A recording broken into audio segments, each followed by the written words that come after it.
Bueno, en la clase de hoy vamos a continuar con esta introducción general que estamos haciendo a la poesía italiana moderna, ¿no? A la poesía italiana de la primera mitad del siglo XX.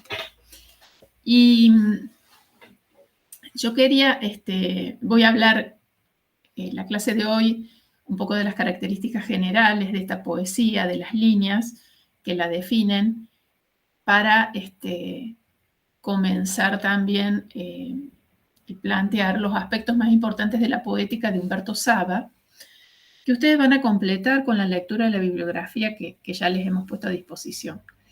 Nosotros hemos seleccionado, como no sé si han visto ya, si han revisado la bibliografía, pero tiene una selección de poemas del Cancionero, que es la obra completa de poesía de Saba.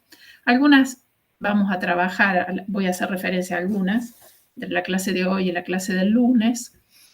Y después ustedes pueden elegir un corpus específico para preparar este tema, ¿no?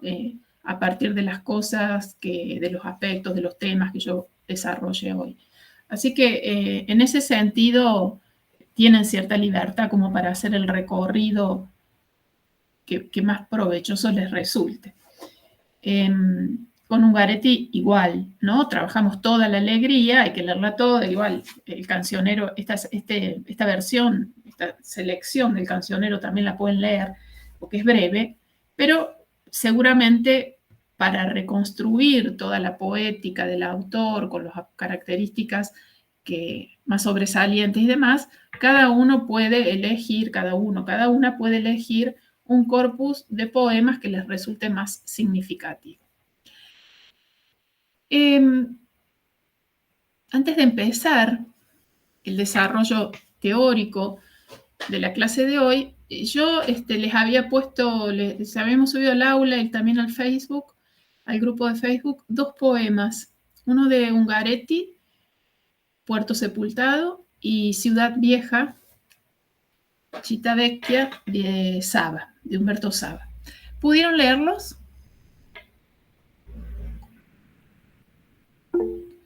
Sí, Alfonsina los leyó. El resto, además de Alfonsina, entre que no los veo, o no las veo, y no las escucho, y no los escucho, no sé.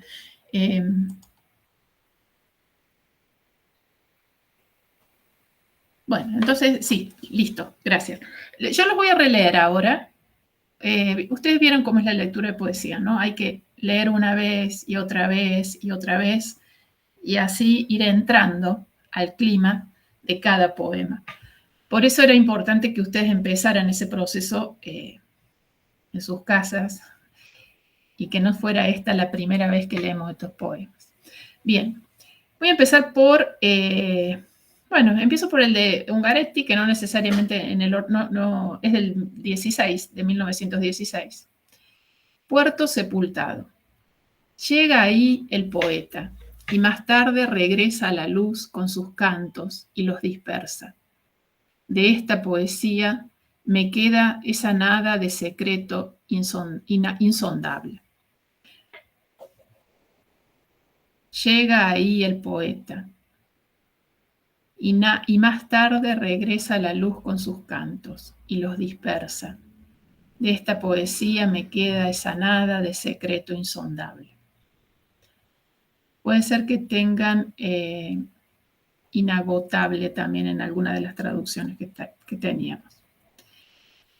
Ciudad Vieja es un poema de 1912 de Umberto Saba. Saba es de Trieste, triestino como es Bebo. A veces, al volver a casa, tomo una calle oscura de la Ciudad Vieja. Amarillo en algún charco se espeja un farol y concurrido está el camino. Aquí, entre gente que viene y que va, de la fronda a la casa o al lupanar, donde hombres y mercancías son residuos, un gran puerto de mar vuelvo a encontrar pasando el infinito en la humanidad. Aquí, marino y prostituta, el viejo que blasfema, la hembra que disputa, el dragón que se sienta en el despacho del vendedor de fritos, la alborotada joven que enloquece de amor, son todas criaturas de la vida y del dolor.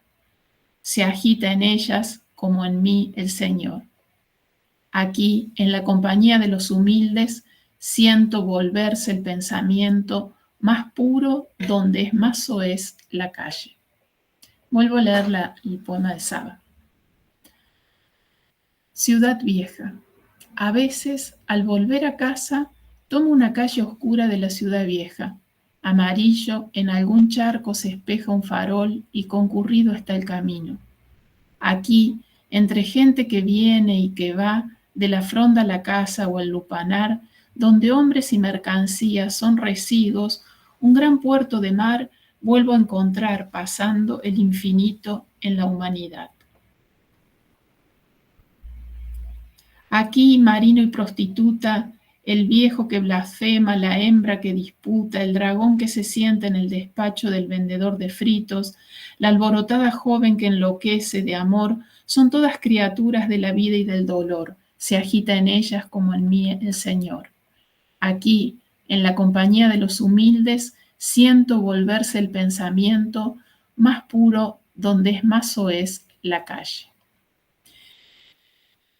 Bien.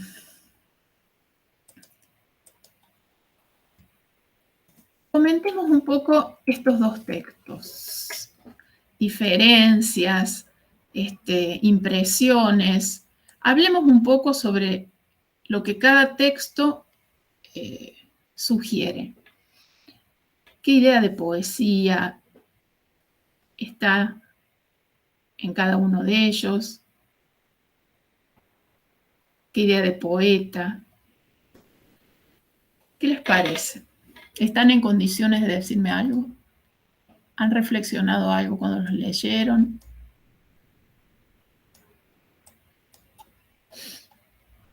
¿Quieren prender un ratito la cámara? Así podemos interactuar mejor. La de Ungaretti se asemeja mucho más a la poesía pura. El poeta busca una cierta iluminación, un secreto. El de Saba es más narrativo y tiene una visión más pedestre. El poeta no trae secretos, sino que los encuentra en un arrabal. Bien, es una buena observación, son dos buenas observaciones. El resto vio algo similar, se dio cuenta de eso, por ejemplo. Esto que dice Ungaretti, ¿no? Está muy bien esa idea de poesía que recorre ambos textos. Fíjense en los versos, ¿no? Fíjense en la extensión de los versos, en el tipo de palabras que se utilizan.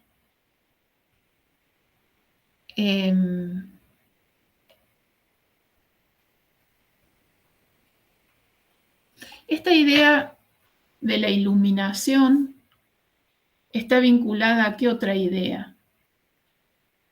Y esto, todo el poema de Saba, ustedes entienden que es narrativo, todas las estrofas son narrativas. Además de, digamos, de presentar esa escena de un arrabal, de un barrio marginal, digamos, esta zona de un puerto, ¿no? Parece, Ciudad Vieja es este barrio cercano al puerto. ¿Qué más se puede decir?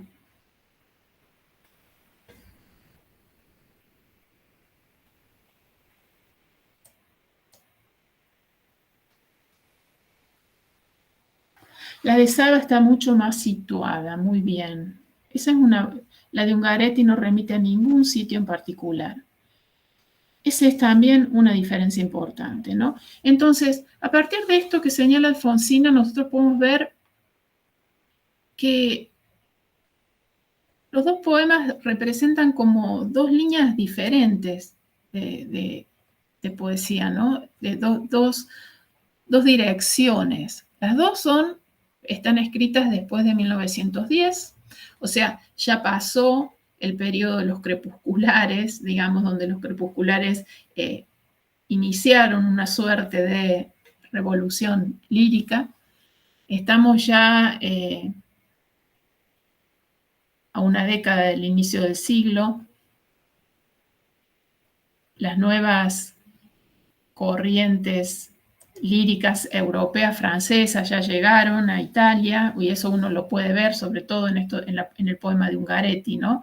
Puerto sepultado. Fíjense, ¿hay alguna relación entre el título y el poema y el contenido del poema? ¿Qué les parece?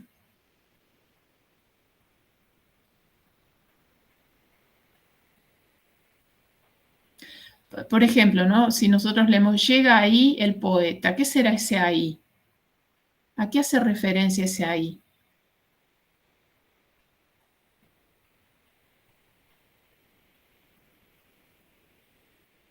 Bien, es el lugar al que llega el poeta, un puerto, pero sepulto, no es real, escondido, enigmático.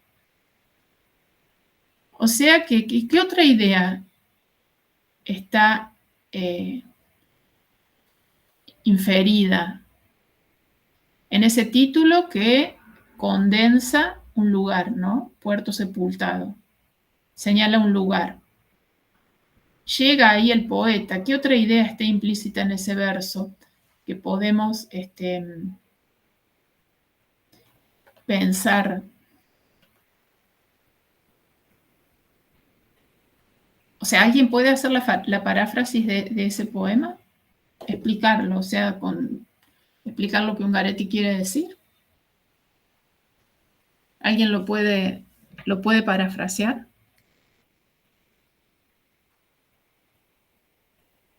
¿Qué hace el poeta para llegar a ese puerto sepultado?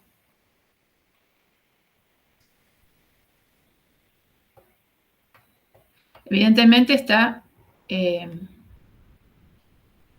hay una idea de viaje, ¿no es cierto? Hay una idea de viaje.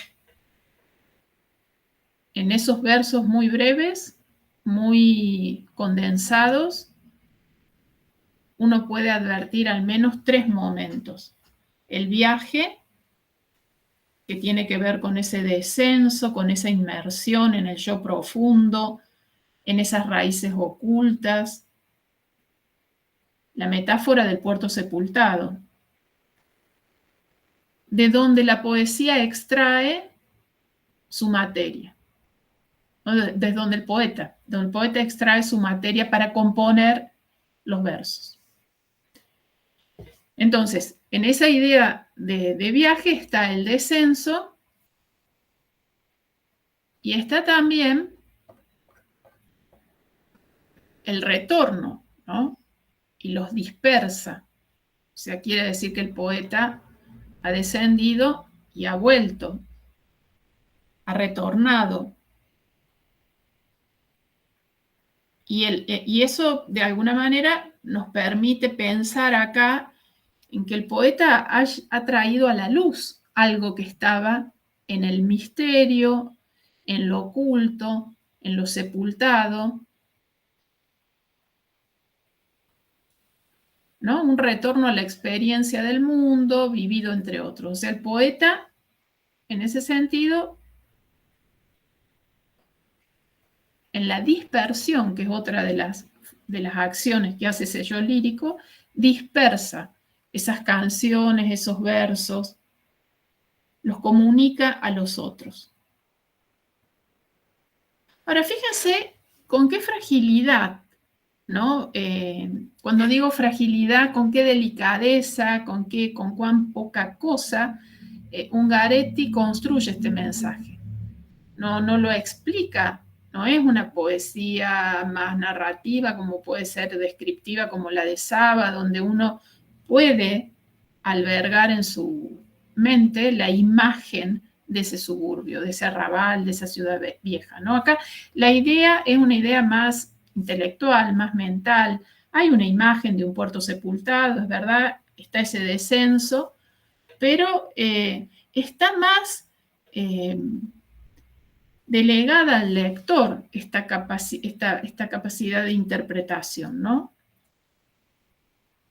Hay un equilibrio también entre los versos. El primero es dinámico, se centra en el poeta.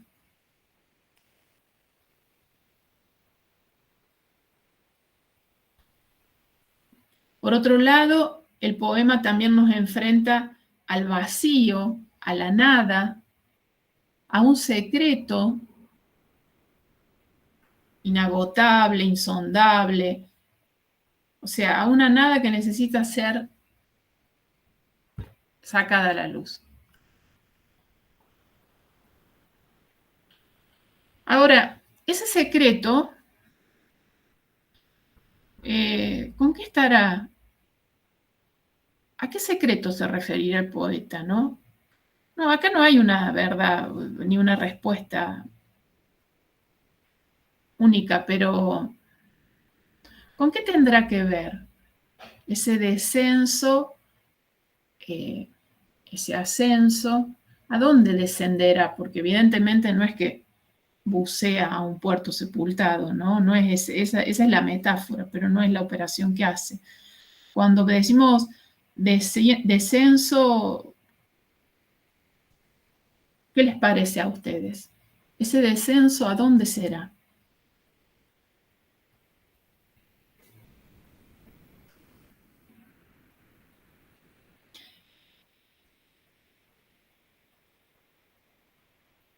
Puede estar ligado, ¿no? A un descenso a la memoria personal, a los recuerdos. Muy bien, sí, a la memoria personal, a los recuerdos, a un mundo íntimo que a veces es oscuro y que aparece en la iluminación de un verso, ¿no? Entonces, fíjense porque este poema, que podría haber elegido cualquier otro de la alegría, ¿no? Podría haber elegido Mañana, me ilumino de inmensidad, uno de los poemas más breves de la lírica italiana contemporánea. Sin embargo, elegí este por una razón en particular, porque si ustedes lo piensan, antes de decir por qué lo elegí, digo otra cosa más en relación al lenguaje. Aunque trabajamos con una traducción, fíjense que podemos hacer algunas inferencias respecto a las elecciones lexicales y al tipo de lenguaje de la lírica de Ungaretti, ¿no? ¿Qué les parece a ustedes? Comparando los dos poemas, ¿qué pueden decir si tuvieran que hacer una reflexión y dar una impresión acerca de ese lenguaje lírico? ¿Qué dirían?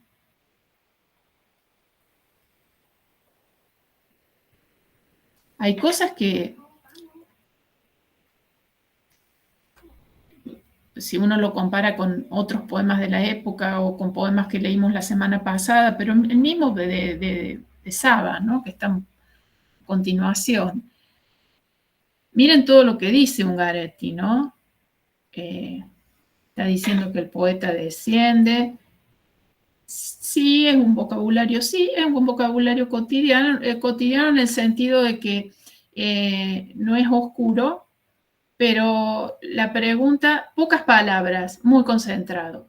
Eso es muy importante.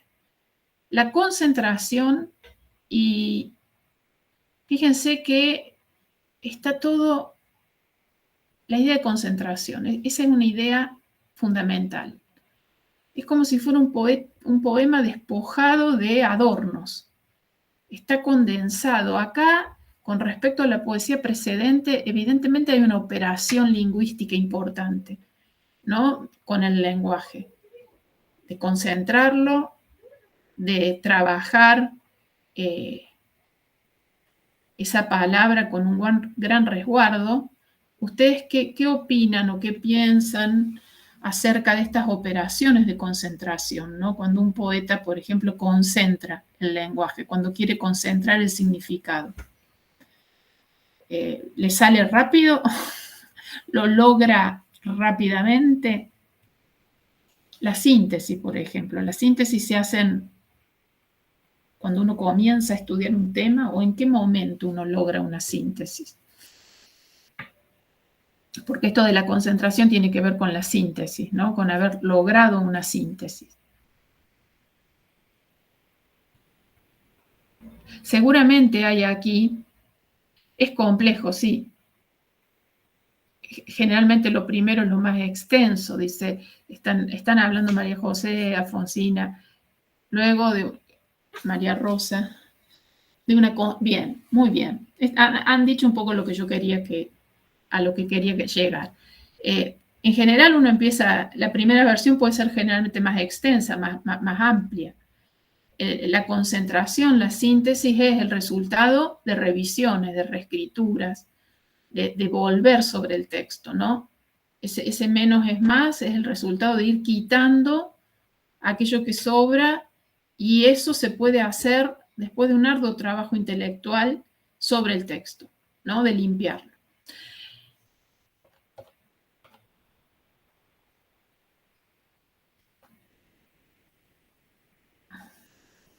Hay se puede advertir acá también este efecto nuevo, no digo nuevo, porque si lo comparamos con la poesía de Carducci, la poesía del mismo Pascoli o de D'Annunzio, o de algunos crepusculares también, ¿no? Hay acá un efecto raro, nuevo, que es el de aislar la palabra. O sea, Ungaretti intenta trabajar sobre esa palabra pura, que se pronuncia en silencio, que despojada, que aislada, potencia su significado.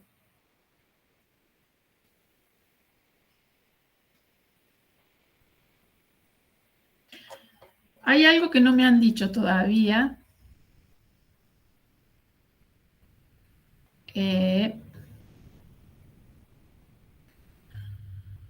Fíjense, es que tiene que ver con el lenguaje. Hay un solo punto, ¿no? Casi una ausencia de signos de puntuación. Eso también es, nada es casual aquí. La ausencia de puntuación es muy significativa, porque tiene que ver, está directamente vinculada con el estilo hermético, ¿no? Con un nuevo lenguaje de la poesía del siglo XX, que se libera de las reglas del lenguaje tradicional. Ese lenguaje tradicional que le confiaba la puntuación, a la sintaxis. Ahora también es como si el lenguaje encontrara nuevos medios, nuevos modos de comunicación. Los espacios en blanco, la ausencia de puntos, la entonación. Fíjense todas las combinaciones que hace Ungaretti para componer este poema y ahora vuelvo a lo que quería decir hace un rato, hace un momento. ¿Por qué lo elegí? Porque de alguna manera en este es un poema que poetiza la poética misma del autor. O sea, en este poema nosotros podemos ver cómo Ungaretti transforma en materia lírica su procedimiento compositivo, su concepción de poesía y de poeta. Podemos estudiar mucho sobre Ungaretti, ¿no? En los libros, pero por ahí leyendo los poemas también podemos descubrir eso que estudiamos leyendo. Y acá él lo dice, o sea, esa idea que un poco va, esa idea que orienta, que signa su actividad poética, él la transforma en lírica. Eso es un elemento moderno también, ¿no? Transformar un elemento intelectual en materia lírica. Hay otro poeta, un poeta francés, que ustedes lo vieron y lo estudiaron en literatura francesa, en Las Flores del Mal. Hace la misma operación. ¿Cómo se llamaba el poema? ¿Se acuerdan? Donde él, les digo quién es, Baudelaire. Donde Baudelaire nos ofrece una suerte de poética. ¿Se acuerdan dónde hace él este procedimiento? En el poema Correspondencias. Vayan a leerlo, búsquenlo, léanlo y van a ver que ahí Baudelaire habla de la analogía, ese principio compositivo del simbolismo, y lo presenta ahí. ¿Encontraron figuras retóricas que les llamen la atención? O que aparezcan en el texto.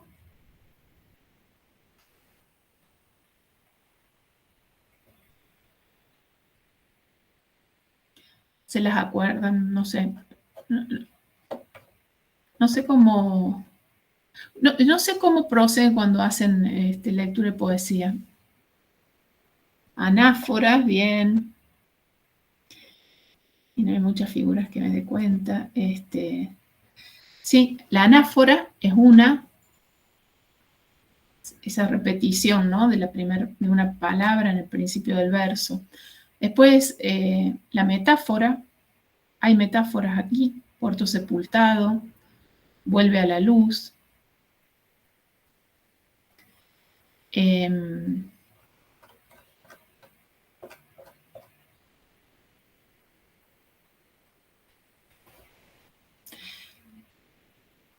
Nada inagotable o insondable. Es como un oxímoron también, porque si es nada no puede ser inagotable. Y después fíjense en los encabalgamientos, ¿no? En Jambemán, los encabalgamientos que marcan la continuación, o sea, el verso no coincide necesariamente con una idea, se continúa la idea en el verso siguiente, esa suerte de relación entre un verso y otro.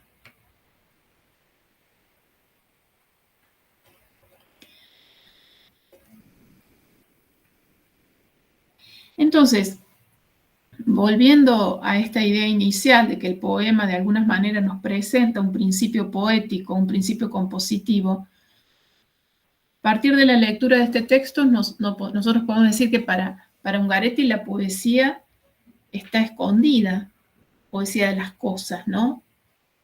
Está escondida y es el poeta el que debe descubrirla para restituirlas a todos los otros, a los demás. Pero siempre quedará algo en el secreto, o sea, ese secreto es inabarcable, o sea, siempre algo será secreto, no se va a poder comunicar todo.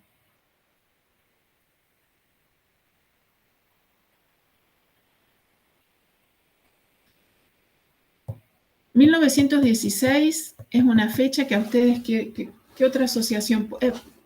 Bueno, pregunto las fechas, después vuelvo a la idea anterior. ¿Qué asociación también hacen? ¿Qué relación? Primera Guerra. O sea, este es un poema que Ungaretti participó en la Primera Guerra, ¿eh? Fue un soldado, estuvo en el frente de batalla. O sea que la poesía sobrevive aún en el difícil momento de la guerra. Esa es otra idea que está, digamos, si uno hace un análisis más contextual, si tiene en cuenta el contexto de producción. La poesía puede sobrevivir al difícil momento de la guerra. La poesía sobrevive al sufrimiento, a la destrucción.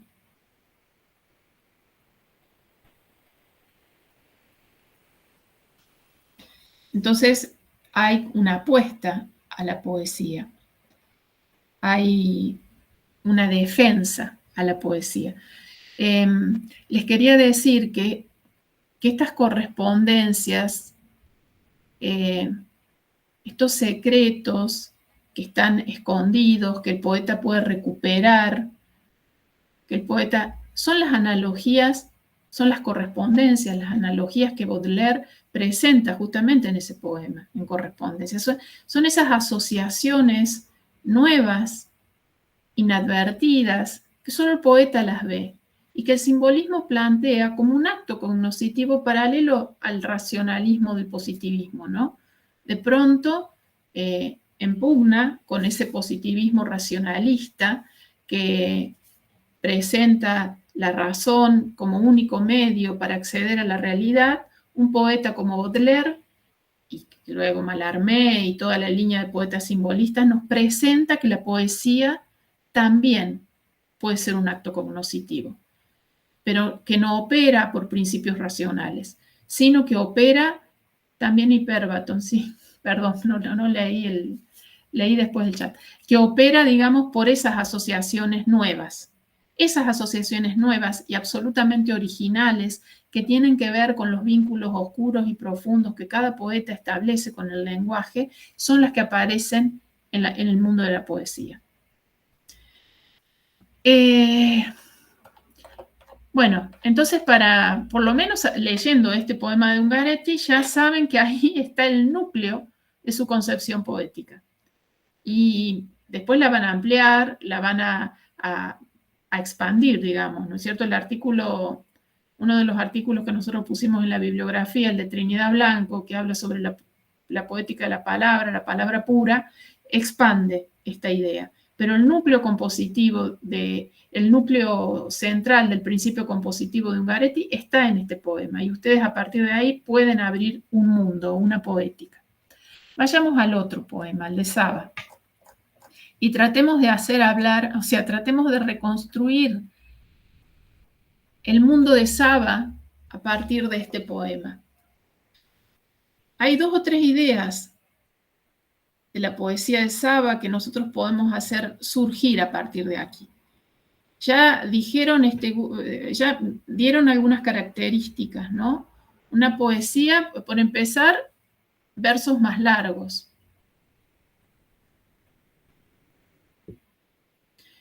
Y estos versos son, pensando en la tradición literaria italiana, ¿cuáles son los versos de la tradición? El endecasílabo, 11 sílabas, el heptasílabo, esos versos que se combinan, ¿no? Entonces, en Saba ya están estos versos más largos. A veces, al volver a casa, tomo una calle oscura de la ciudad vieja. Amarilla en algún charco se espeja un farol y concurrido está el camino.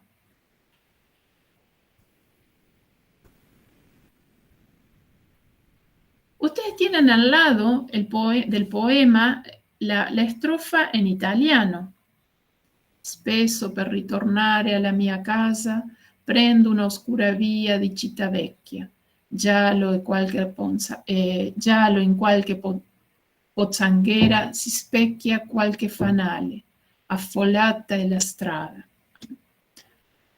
¿Qué hay ahí en el aspecto fónico? En el aspecto que la poesía no es solo ideas. ¿Qué pueden ver? Que lo posibilita justamente el hecho de que Saba opte por versos, por unidades más extensas.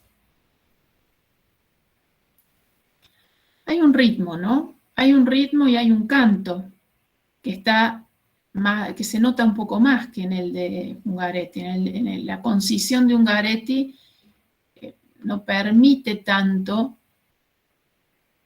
no es que no haya, pero acá hay una intención de marcar ese ritmo, ¿no? Hay un ritmo, un canto que puede acompañar ese ritmo del desplazamiento, del camino, a veces al volver a casa, tomo una calle oscura de la ciudad vieja. O sea, es como si el ritmo de los versos acompañara el ritmo del caminar del yo lírico. Amarillo en algún charco o changuera no es una palabra áulica. Charco es una palabra, y en eso está bien en los comentarios que pusieron, no es un lenguaje áulico, no es un lenguaje de la tradición, hay palabras extraídas del uso cotidiano. Se espeja un farol y concurrido está el camino. Hay otra cosa, ustedes ya con esta primera estrofa, que es una estrofa narrativa, ya están ubicados. Alguien dijo en los comentarios que era posible situar esta poesía en un espacio. Cuando yo hablo de situar, me imagino que cuando ustedes dicen situar, están aludiendo a condiciones de espacio y de tiempo, ¿no es cierto? Entonces acá es posible situarla. Acá hay una escena, acá se ha construido una escena en esta primera estrofa. Esta para ustedes es una estrofa narrativa, una estrofa descriptiva, ¿qué les parece?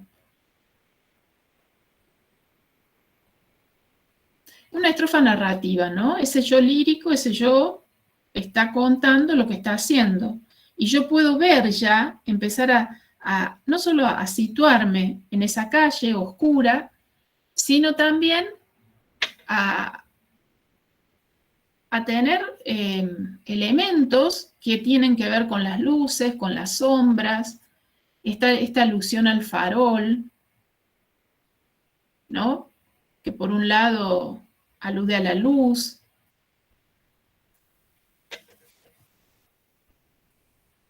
Entonces, una estrofa narrativa.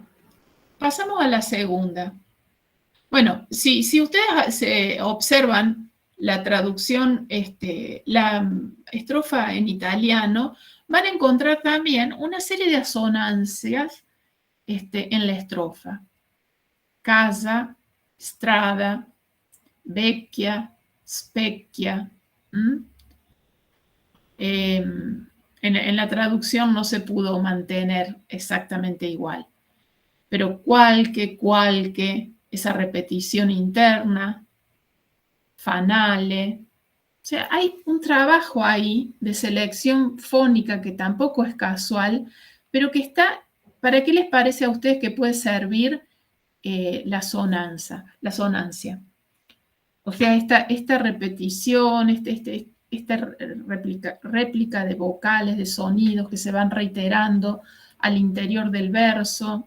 No necesariamente tiene que haber una rima al final. Para mantener un ritmo, para mantener una sonoridad, ¿no? Para acercar dos conceptos a través de la rima, además del ritmo. Sí, pero acá todo el tema del sonido muchas veces tiene que ver con el canto, ¿no? Crear ese ritmo del canto y acentuar ese carácter. Pasemos a la segunda estrofa. Aquí ya empieza situándonos concretamente en un marco espacial.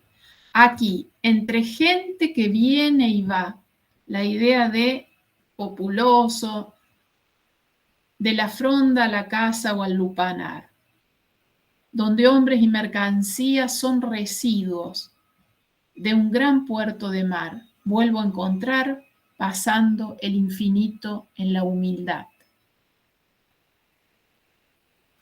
¿Qué les parece acá? ¿Qué dice Saba acá? ¿No? ¿Qué dice el poeta? Porque hay una descripción, pero hay al final, en estos dos versos finales, una síntesis importante que tiene que ver con una experiencia propia, ¿no? Primero dice aquí, entre la gente que viene y va, seguimos en este marco escenográfico que presenta Saba, ¿no? Tan distinto al que presentaba Ungaretti. Ungaretti nosotros después, por lo que Ungaretti nos cuenta, sabemos que ese puerto sepultado es una imagen que toma de su experiencia en África y el puerto de Alejandría, pero en el poema eso no está. En vez aquí tenemos esta idea, ¿no? De una escena llena de gente. Además, fue posible también pensar en esa zona marginal, en esa zona periférica, ¿no?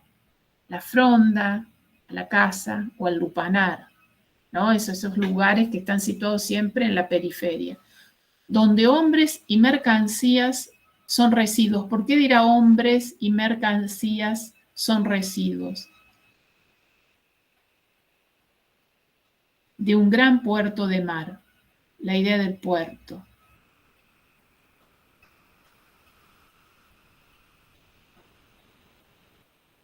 ¿Se les ocurre algo ahí?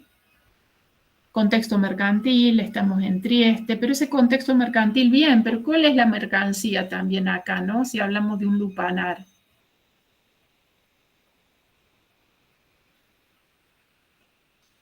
las mujeres como mercancía, las prostitutas, ¿no? Nos estamos refiriendo a eso, Saba se está refiriendo a eso. O sea, está mostrándonos un sector social también marginal, también desposeído. No es, es un contexto mercantil, pero no de una clase alta. Es un contexto mercantil hasta donde el propio cuerpo se convierte en mercancía. Son residuos de un gran puerto de mar, ¿no? O sea, estos hombres y mujeres olvidados, residuos de un gran puerto de mar. Qué imagen fuerte, ¿no? Para referirse a la condición humana, para poder sintetizar aspectos de la condición humana.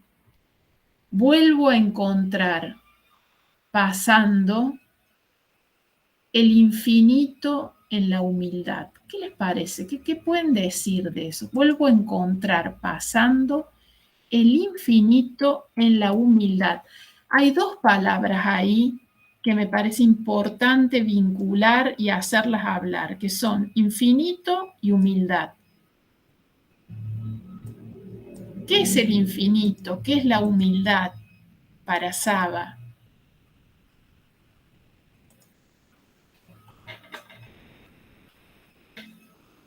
Es una imagen transgresora, teniendo en cuenta la búsqueda del infinito en la tradición italiana. Generalmente se encontraba en los personajes elevados, clásicos, en la religión.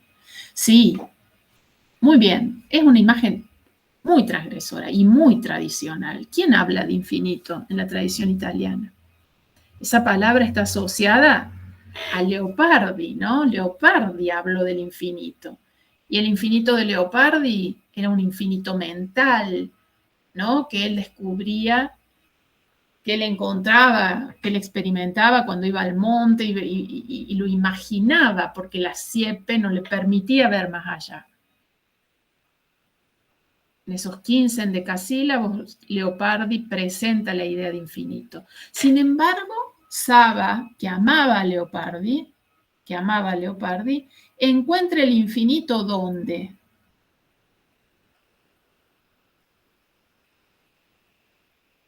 ¿Dónde está el infinito para Saba?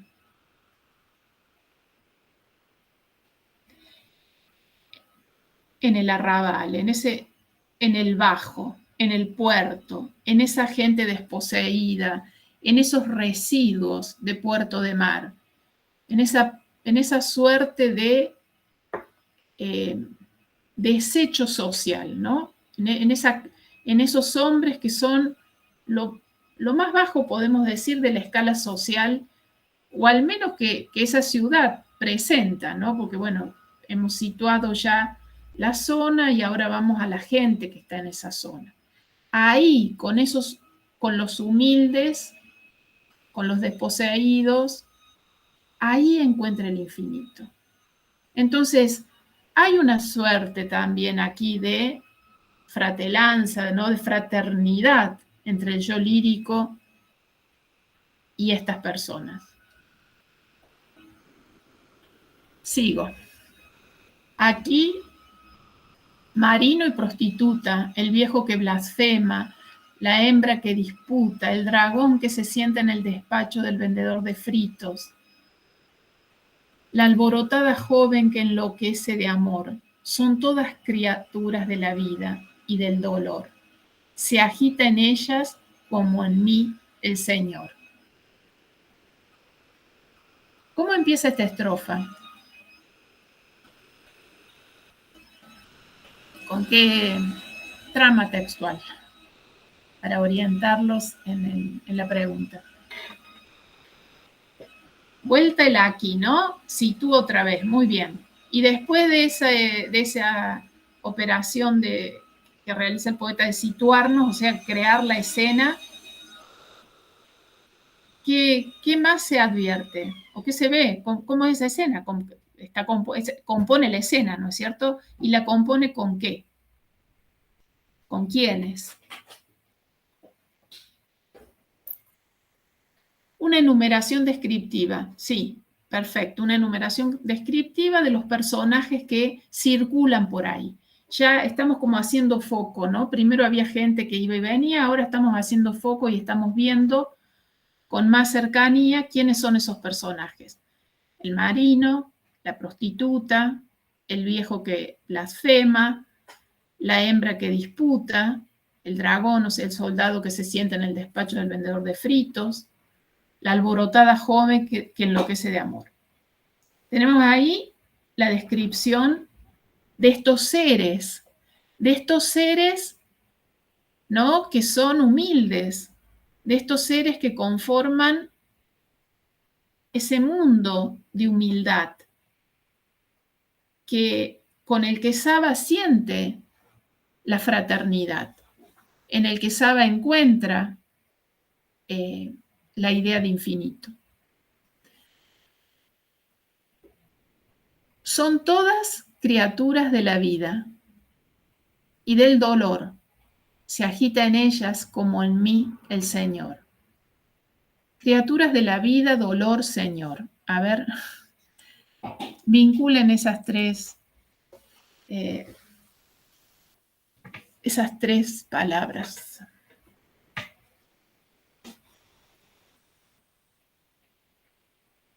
Y teniendo en cuenta con lo que decían, la vida es dolor y se orienta hacia lo divino. Sí, yo no sé si acá me parece que ese Señor es una suerte de religión más laica que propone Saba, porque no tiene que ver con un Dios cristiano.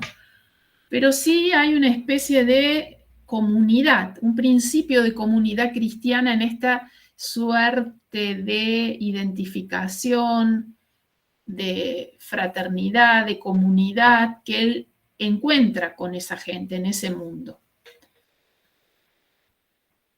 Entonces, criaturas de la vida está el dolor. El dolor va a ser una palabra, una idea fundamental en la poesía de Saba, ¿no? Y criaturas de la vida, la idea de fraternidad con las criaturas de la vida que sufren. Y en esa fraternidad está un poco el eje de la poesía de Saba. Aquí, en la compañía de los humildes, acá cierra, ¿no? Esta estrofa ya tiene un carácter de fuerte reflexión. Me hace pensar en Manzoni, la vida es dolor y ciudad interior. Sí, hay un vínculo, ya voy a hablar de eso, de un vínculo con Manzoni.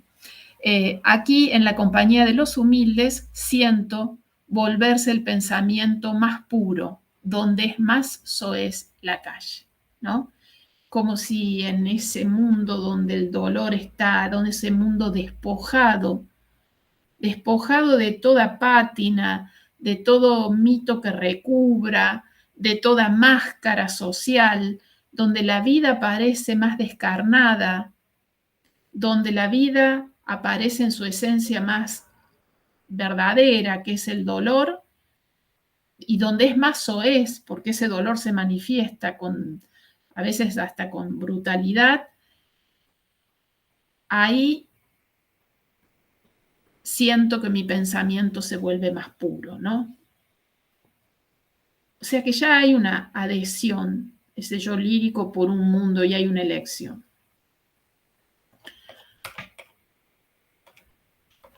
¿Están acostumbrados a leer poesía así? ¿O les estoy pidiendo algo que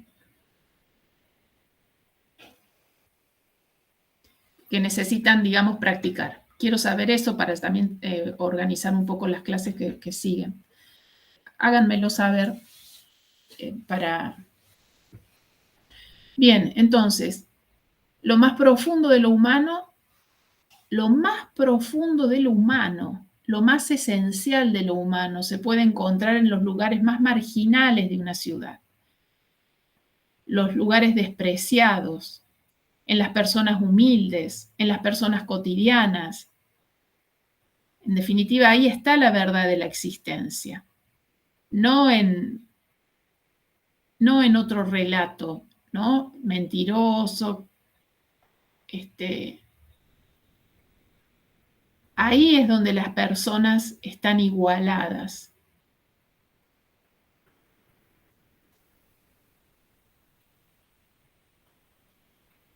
Es muy importante reconocer este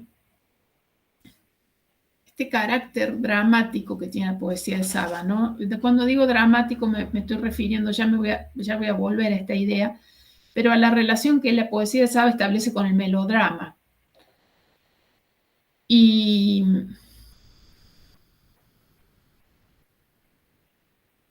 porque en esta poesía, al contrario de la poesía de Ungaretti, justamente lo que se trabaja es eso, la escena dramática, las voces. Y ese va a ser uno de los principios de modernidad de Saba. Entonces, criaturas de la vida y del dolor. Palabras simples que no estaban en los poetas anteriores a él, ¿no?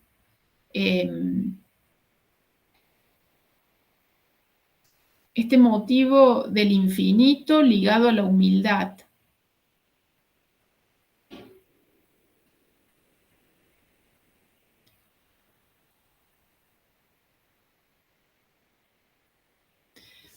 Para Saba, es importante señalar aquí que el infinito no está vinculado a la metafísica, ¿no? A realidades abstractas, esenciales, sino a la existencia concreta cotidiana vinculada a los humildes. No es lo ideal, sino lo real degradado.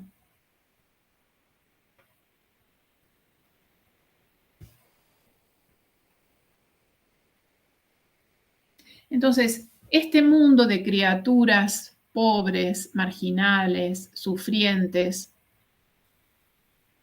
ofrecen la posibilidad de esta comunión, ¿no? De esta fraternidad, donde donde yo lírico, con su voz, puede presentar la idea de infinito, de solidaridad, de fraternidad. La poesía de Saba es un poco esto, ¿no? Y Saba, ¿por qué elegí poemas de estos dos escritores? Porque Saba, Ungaretti y Montale son los tres poetas más importantes de la poesía nueva de Italia en la primera mitad del Novecento. Entonces, veamos, después vamos a detenernos en Montale, pero empecé por estos dos porque cronológicamente son anteriores a Montale, para que veamos ya también, a partir de estos dos poemas, las dos líneas que definen la poesía italiana del principios de siglo.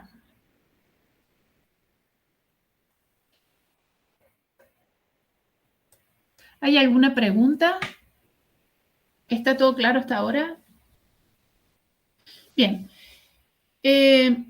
Giacomo de Benedetti es un crítico muy importante, es de los que tienen que al menos citar. Giacomo de Benedetti, en un clásico libro, ¿no? Que se llama Poesía Italiana del Novecento, libro del 80 que recoge las clases de la Universidad de Roma, nos dice que en una antología que se llama Poetas de Hoy, Poeti d'Oggi, escrita por Papini y Pancrazzi, aparece una selección de poetas en esta antología que excluye a Carducci, a Pascoli y a D'Annunzio. Y que eso es todo una marca, ¿no? De época, que en el 20, o sea que a 2 décadas de iniciado el siglo, se construye una antología. Ustedes saben, ¿para qué sirven las antologías? ¿Qué tipo de operación promueve una antología? ¿Qué les parece a ustedes? Esta antología la hizo Giovanni Papini, escritor importante, Pancrazzi, consagración, exactamente. Las antologías consagran.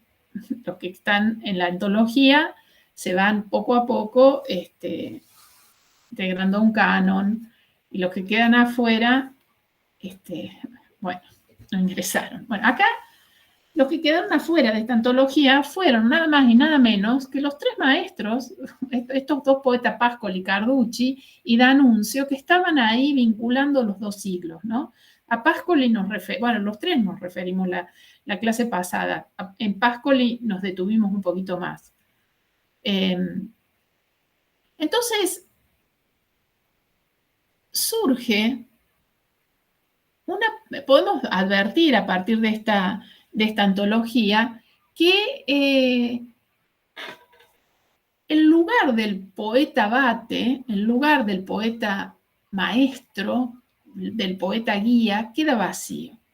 Hay como Oyetti, que es un crítico de la cultural importante también de la época, dijo, estamos en una situación donde todo pareciera hervir, pero nada termina de coagular, ¿no? Es como un hervidero de voces poéticas en la que no se distingue nada en particular.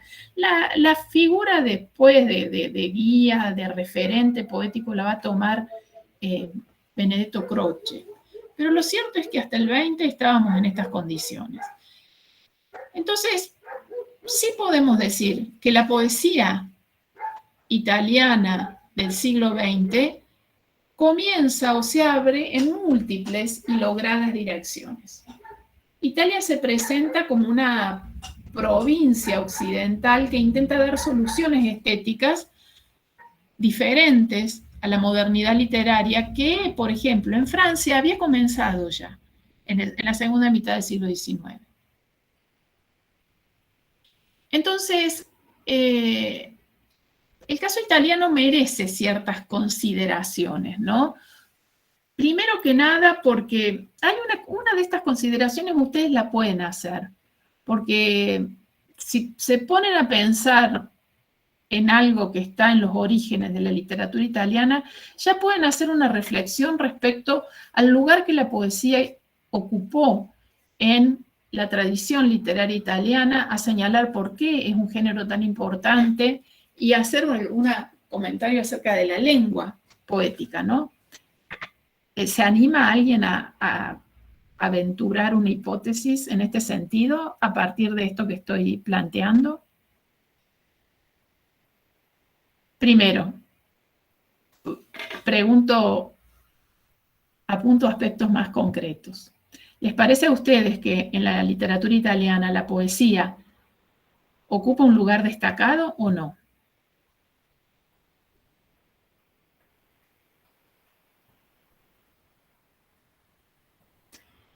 Muy bien. La poesía fue el género que marcó el nacimiento de la literatura italiana. Nada, eso lo dijimos, la literatura italiana nace con la poesía. ¿Y eso qué consecuencias tiene? Y no solo que nace con la poesía, con una tímida poesía de juglares de plaza. Nace con Dante, con Petrarca, que son dos autores consagrados, ¿no? Cuando digo consagrados, digo autores que llevaron la lengua a su máximo nivel de extensión, de estatuto literario, que ofrecieron en su poesía admirables vinculaciones entre el eros y la lengua literaria, que establecieron importantes conexiones, reescrituras con la tradición clásica. O sea, si bien la literatura italiana es una literatura que nace más tarde respecto a otras literaturas europeas, eso lo sabemos, el hecho de que sea tardío su nacimiento no significa, tuvo una compensación, nació casi madura, ¿no? Una literatura que nació madura. Y estos poetas, Dante y Petrarca, fijan ya tradición. Fijan tradición. ¿Y fijar tradición qué quiere decir? Entre otras cosas, ¿no? Alguno aunque sea. Que fijan un modelo de lengua literaria. Es muy difícil después variar esa norma literaria, esa tradición literaria que se fijó en esas obras, con esas obras. Entonces, acuérdense también de otra particularidad que está muy vinculada a esta. esa lengua literaria en la que escribió Dante, en la que escribió Petrarca, porque Italia no estaba unificada, no es una lengua nacional. O podemos decirlo de otra forma, la lengua, según De Santis, nacional, que preanunció ya que Italia estaba condenada o estaba predestinada a la unificación, era que tenía una literatura que la mantenía unida. O sea, Italia funcionó como nación hasta tanto se unificó en 1861 en el ámbito de la literatura. Fue la literatura la que conformó ese Estado nacional, metafóricamente, digamos, ¿no? Entonces, esa lengua italiana, esa lengua, perdón, literaria italiana, era una lengua con qué características, ¿qué les parece?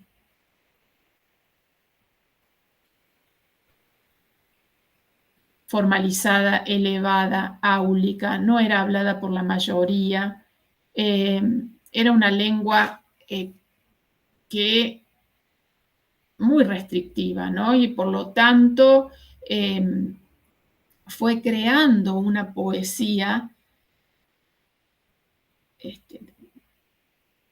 elevada, áulica, importante, con tradición. ¿Qué quiero decir con todo esto? Quiero decir que los italianos no es que empezaron el siglo XX diciendo, a ver, voy a escribir poesía, voy a innovar poesía. Sí, voy a innovar poesía, es necesario innovar en la poesía, pero es necesario innovar con toda esa tradición poética que hasta el XIX se había mantenido en ese registro tan alto, tan áulico, tan particular. Entonces, digamos, es fácil, bueno, correrse de la tradición, pero también innovar con una tradición tan fuerte exige también elecciones y formas y ver también, es necesario analizar de dónde van a venir los impulsos, los estímulos para esa innovación. Eso es importante también.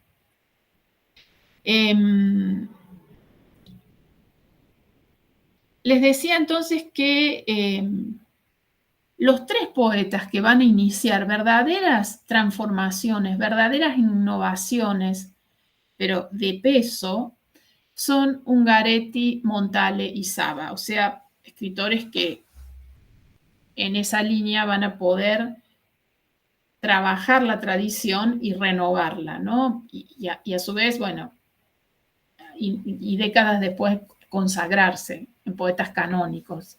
Estamos estudiando no a poetas marginales, estamos estudiando a tres poetas centrales del canon italiano de la primera mitad del siglo XX. Y si bien cada uno de ellos merecería un curso en particular, por lo menos vamos a tratar de ver cuáles son las líneas fundamentales de sus poéticas y leer un pequeño conjunto de poemas que nos permitan recordarlos a partir de algunas características particulares.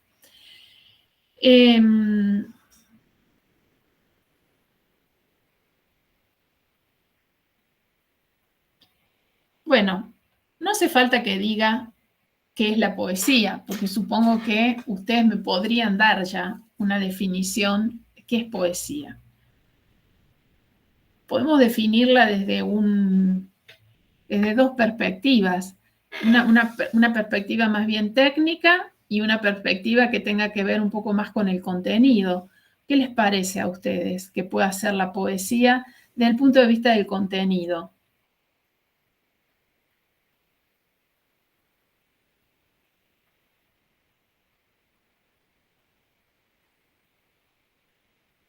Hay ahí, tomando un poco lo que hace Saba y lo que hace Ungaretti, para seguir un poco trabajando los textos que presentamos, una idea de un proceso de inmersión, ¿no? La poesía tiene que ver con un proceso de ensimismamiento.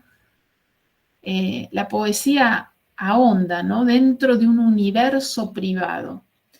La poesía es, entonces, este género que permite trabajar en esa profundidad de un yo que luego eso que ese yo dice se transforma en algo universal. Quiere decir que la poesía tiene eso, tiene esa particularidad de que puede partir de una experiencia personal, pero para luego convertirse en una experiencia universal. Eso en cuanto a lo que dice, ¿no?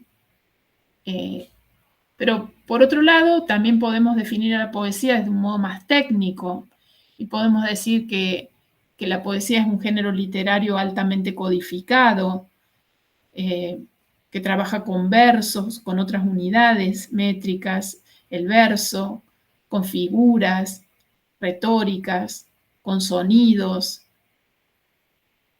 que de todas sus formas, la lírica es la forma más privada, porque la lírica alcanza al yo, en tanto la épica al nosotros. Pero en esta conjunción, ¿no? de este ahondar en lo más íntimo del yo para transformarse luego en algo universal, y en este trabajo con el lenguaje podríamos decir que la poesía en ese sentido es como el género más renovador y más renovador de una lengua, ¿no?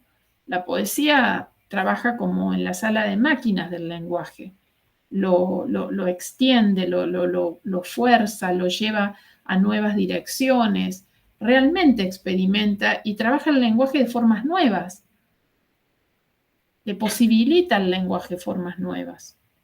Eso no lo puede hacer la novela en general, ¿no? Ese es un trabajo propio de la poesía, específico de la poesía.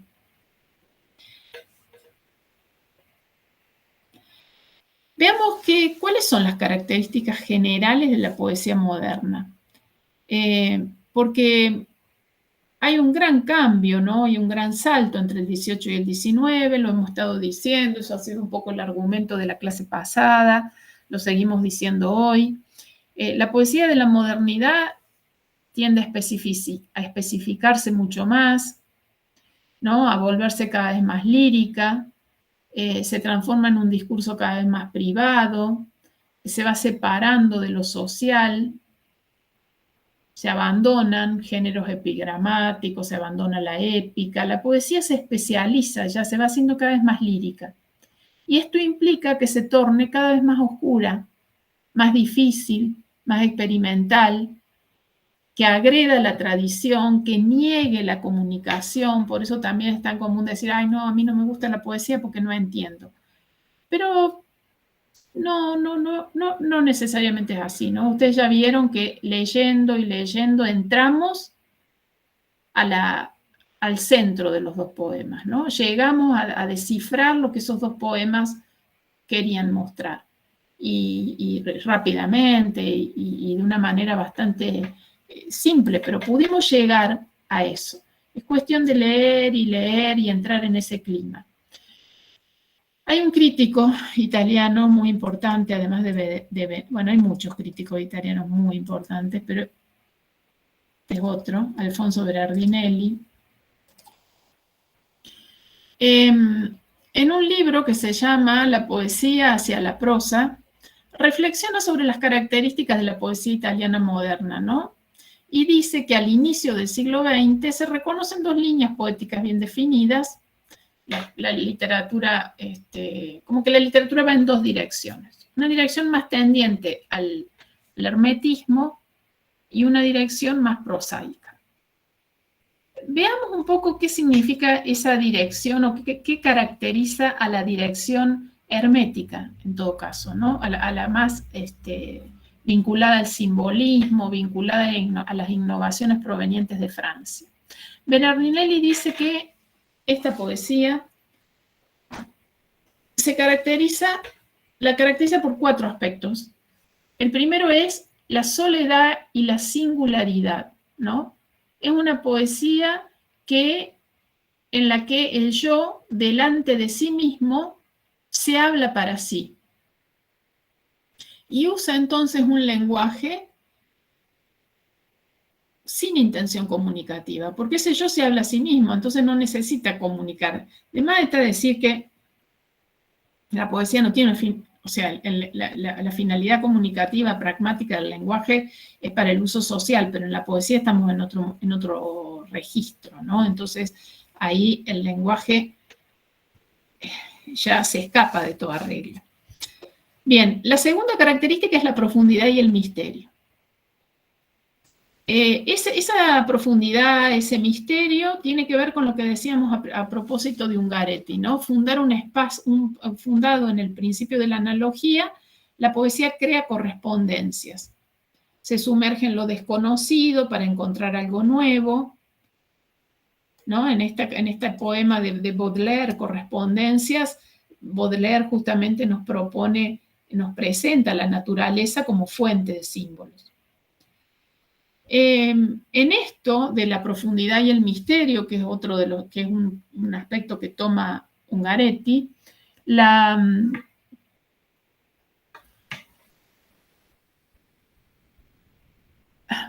se me fue lo que quería decir. En esto de la profundidad y el misterio, la imagen que se impone, digamos, y que cobra relevancia, que ya lo dije, es la analogía, que funda el simbolismo.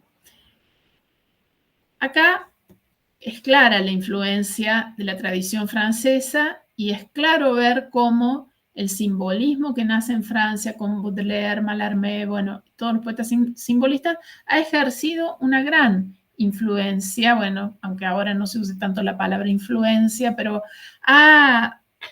en Francia fue primero, o sea que llega a Italia y produjo renovaciones, no copia, sino una renovación original. Y ya vamos a ver cómo Ungaretti toma la tradición francesa y la reescribe de una manera, de un modo original.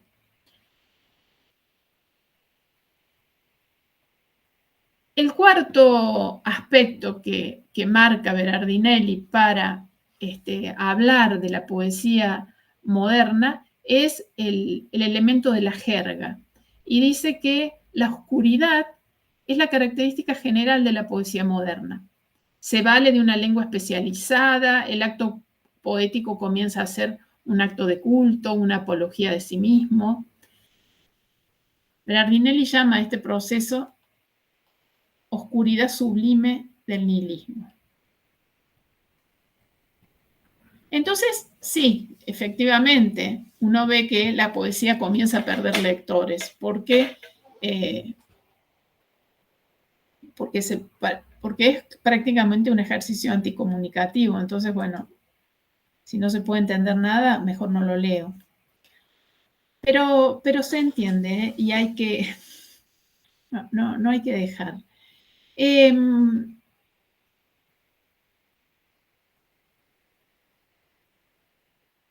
este sentido, siguiendo esto que Berardinelli reconoce para la lírica italiana de principios del siglo XX, yo conjugaría esta reflexión de Berardinelli con la de Pasolini, en donde Pasolini distingue las líneas poesía novecentesca y poesía antinovecentesca, ¿no?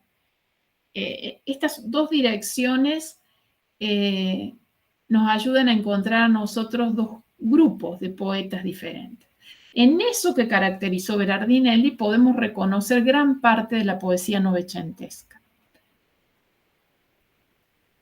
O sea, poesía pura, poesía hermética, poesía escrita en jerga.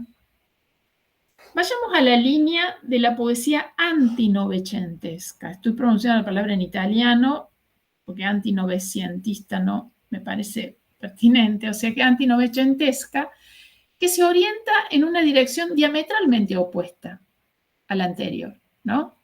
Reniega del hermetismo, de la oscuridad, reniega de esa jerga especializada.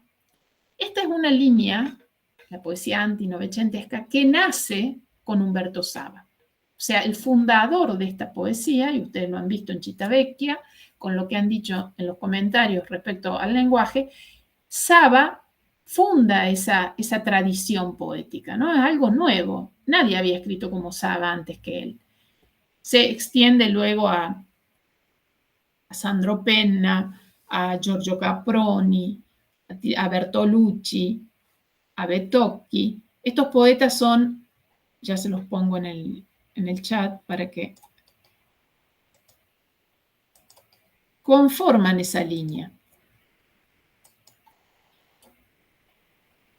Se desarrolla sobre todo entre los años 30, 40, aunque Saba empieza antes, por supuesto. Hay una propensión impresionista, hay una tendencia realista, es prosaica, pero tiene ritmo,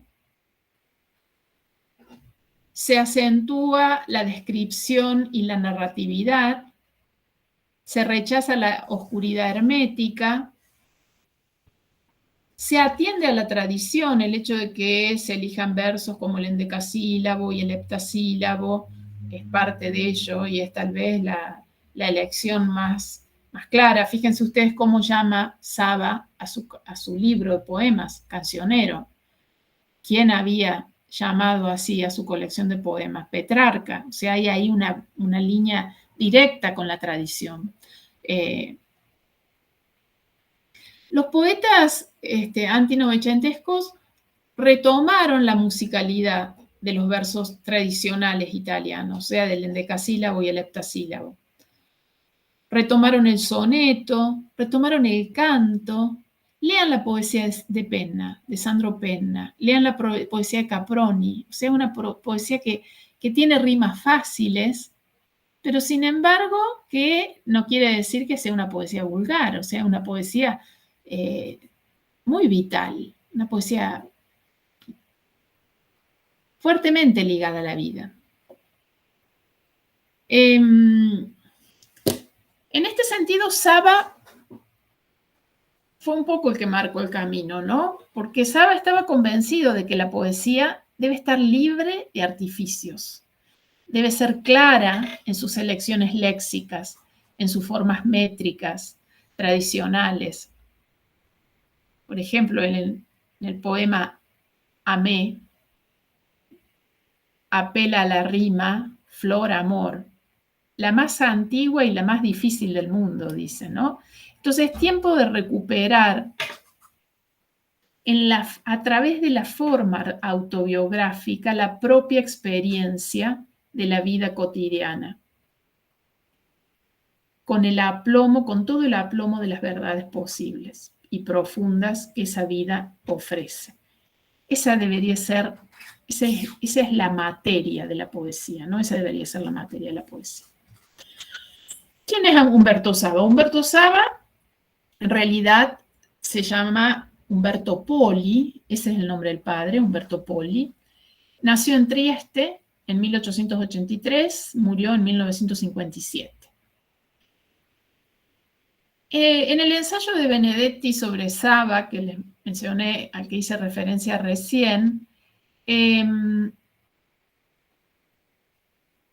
Benedetti cita un texto de Fortini, y dice, en el que Fortini hace una clasificación, o al menos una distinción, porque bueno, hay tantos poetas que también es necesario estudiarlos en el momento. Fortini dice algo muy interesante que a nosotros nos sirve para Saba, ¿no? Dice que la nueva poesía del siglo XX marca en los poetas de los años 30, sobre todo, dos grupos que tienen que ver con la forma en que estos grupos de poetas perciben el tiempo. Hay un grupo de poetas que percibe el tiempo de modo metafísico y hay otro grupo de poetas que escriben por esa época, ¿no? 20, 30, 40, que perciben el tiempo de manera cronológica. Ya sabemos dónde está uno y dónde está otro, ¿no? Saba está en el grupo de poetas que percibe el tiempo cronológicamente. Y Saba es recuperado como un gran poeta del Novecento italiano, por supuesto, como alguien que recupera un tiempo cronológico, no metafísico. Un tiempo cronológico biográfico, podríamos agregar, porque en realidad es eso lo que Saba recupera. recupera su vida en la poesía, ¿no? Todas estas referencias que Saba hace en sus poemas a la ciudad donde vive, a las cuestiones familiares, sentimentales. Su obra, reunida bajo la forma de El Cancionero, primero escrita en pequeños volúmenes, pero después reunida en total en El Cancionero, puede ser leída como una biografía del poeta. Y ahí ya vayan marcando características de esta poesía, ¿no? Una poesía entendida como biografía.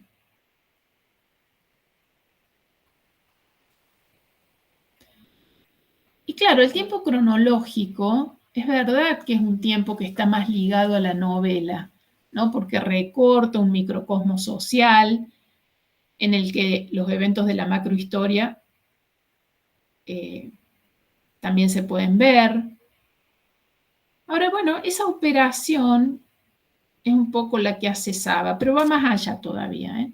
O sea, esa sociedad en pequeño que está presente en la poesía de Saba no hace, sin embargo, que su poesía sea una novela, su poesía es poesía, ¿no? Un Saba que es bastante solitario y sin embargo se encarga de recuperar, de reconstruir ese marco social. No es un poeta que esté fuera de la historia, entonces. Toda la lírica de Saba está inscripta en su historia personal, en su historia individual. Es una historia de hechos en la que participa de la historia y la vida de todos.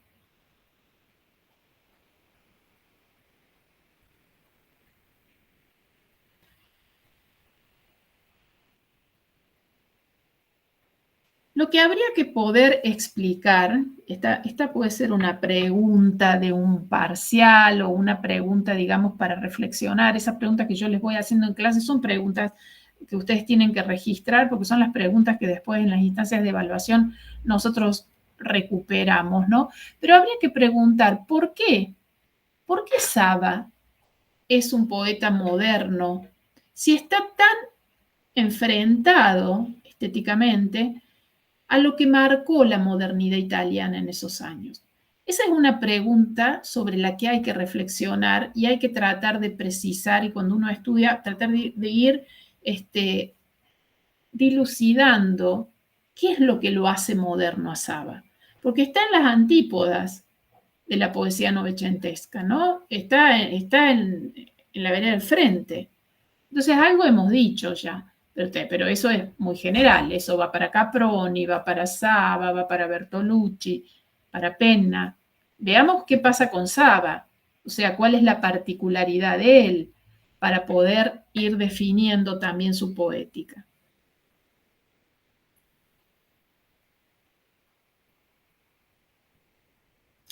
Sin duda, él sale del campo de la lírica tal como se entendía la lírica hasta ese momento, hasta entonces, ¿no? Sin embargo, él usa los medios líricos. ¿Cuáles son los medios líricos? El verso, el canto, la palabra poética, los usa como instrumentos, pero su finalidad, más o menos consciente o inconsciente, es distinta, ¿no? Tiene otra finalidad. La poesía de Saba se presenta como una novela privada. Nosotros la podríamos leer así, como una novela privada, la novela personal del poeta, la novela de la cual el poeta toma la tangente lírico-emotiva y construye las estrofas de ese poema de una vida que es el cancionero. Entonces, es la construcción de una vida, pero esa vida está construida en clave lírica y a partir de los elementos que brinda la poesía.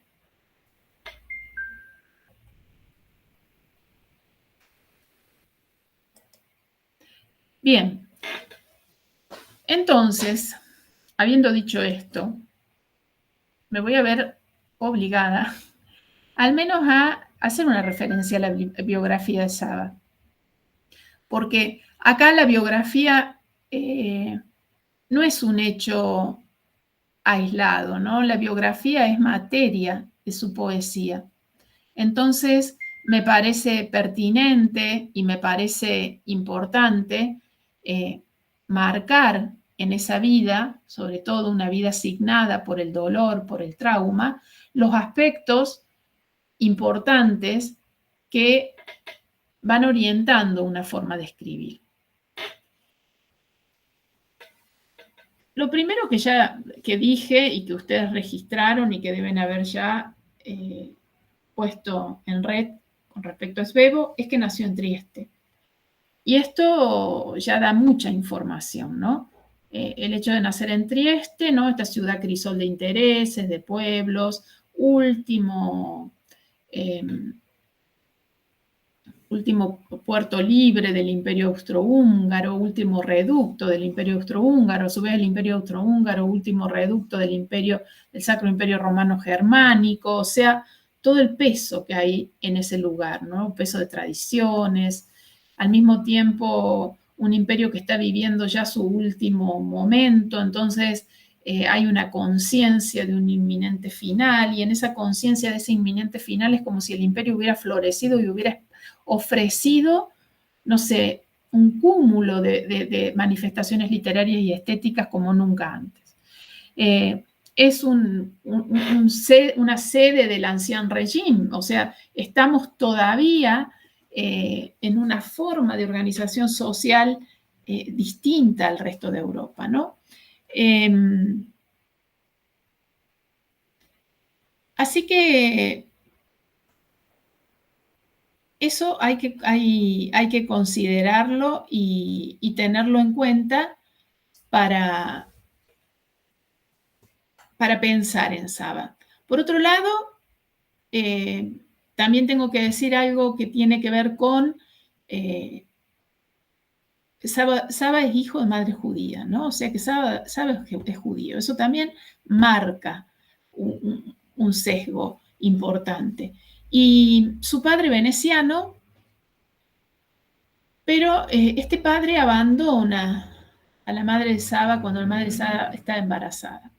Digo este hecho y cuento esta anécdota porque esto generó ya un primer trauma importante en Saba, ¿no? El abandono del padre, el resentimiento de la madre ante ese hijo porque, bueno, quedó sola con la crianza, encomendó a este hijo al cuidado de una nodriza, de una niñera eslovena. La relación de la madre con este niño fue bastante fría, por eso le encomienda el cuidado a Pepa Sabas, y de ahí toma el apellido el poeta. Y esta mujer eslovena, que lo cuidó con mucho afecto, con mucho cariño, que verdaderamente lo adoptó como un hijo, lo pudo hacer hasta los 3 años. Después la madre, por alguna razón, se lo quitó bruscamente, interrumpió un vínculo afectivo fundamental para Saba, causándole otro trauma, otro desencuentro.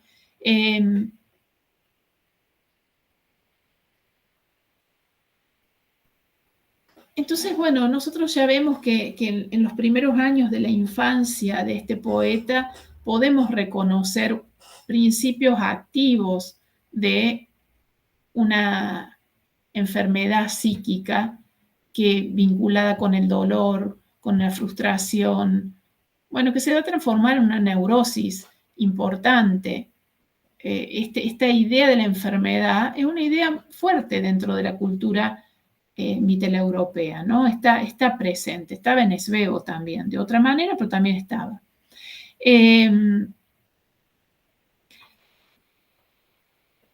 Saba fue un autodidacta.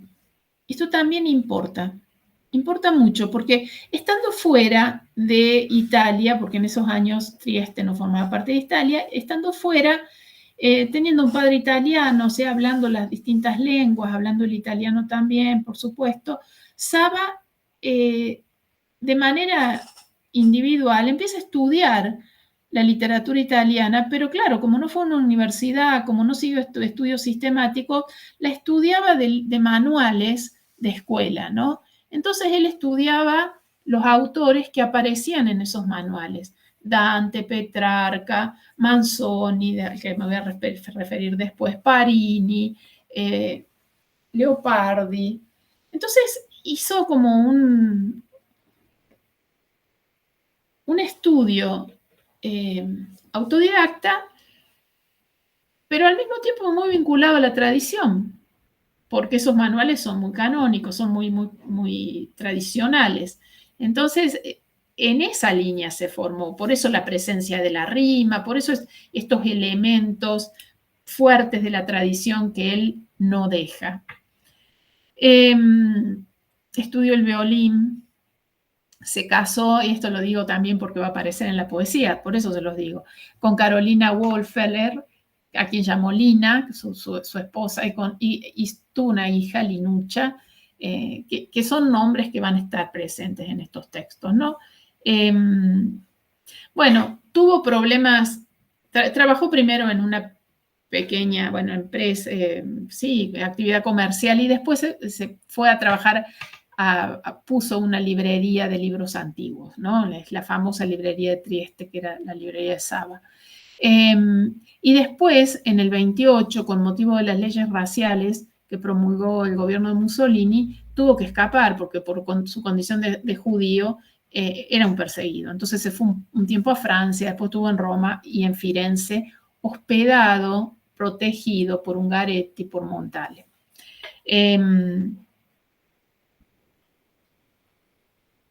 Ya desde 1906 él digamos, trazó una diferencia fundamental con la poesía de D'Annunzio, ¿no? Y ahí él dijo algo que lo retomo porque es un término que ustedes tienen que registrar. Dijo, mi poesía es una poesía honesta. Esa es una definición fundamental para pensar la poesía de Saba, ¿no? Poesía honesta y todo lo que eso quiere decir. No hay poéticas artificiosas, no hay búsquedas lexicales particulares, sino que forma parte y que nace de la experiencia real. Claro, una poesía de estas características en Italia no tuvo una recepción rápida. Lo mismo pasó con Svevo, fue una recepción tardía. Recién en 1928, en el 21, él ya había publicado la primera edición del Cancionero. En 1928, Solaria, la revista importante de Florencia, le dedica un número entero, un número único a Saba. Esto es importante, ¿no? Este hecho de que Solaria, porque quiere decir que Saba empieza a ser reconocido. Y otra cosa importante que ocurre en ese año, en el 29, es que para superar su angustia, sus crisis de nervios frecuentes, vinculadas siempre con estos traumas de la infancia que lo llevaron a una particular experiencia del dolor, él empezó una terapia psicoanalítica con Eduardo Weiss. Eduardo Weiss fue el alumno triestino de Freud, ¿no? Y fue el fundador de la Asociación Psicoanalítica Italiana en 1900, no me acuerdo cuándo, pero bueno, no importa. Lo que sí importa es que en el 54 Saba empeora su neurosis, se pone verdaderamente mal, recurre al opio, tiene que ser internado, o sea, no tuvo un final tranquilo y reparador, sino un final doloroso. La experiencia del dolor es importante en la vida de Saba, ¿no? Porque esa neurosis lo hace sufrir, pero al mismo tiempo él encuentra que en esa neurosis y en ese dolor hay un alimento fecundo para su poesía, ¿no? Il Piccolo Berto, una colección de poemas que por supuesto integra el cancionero,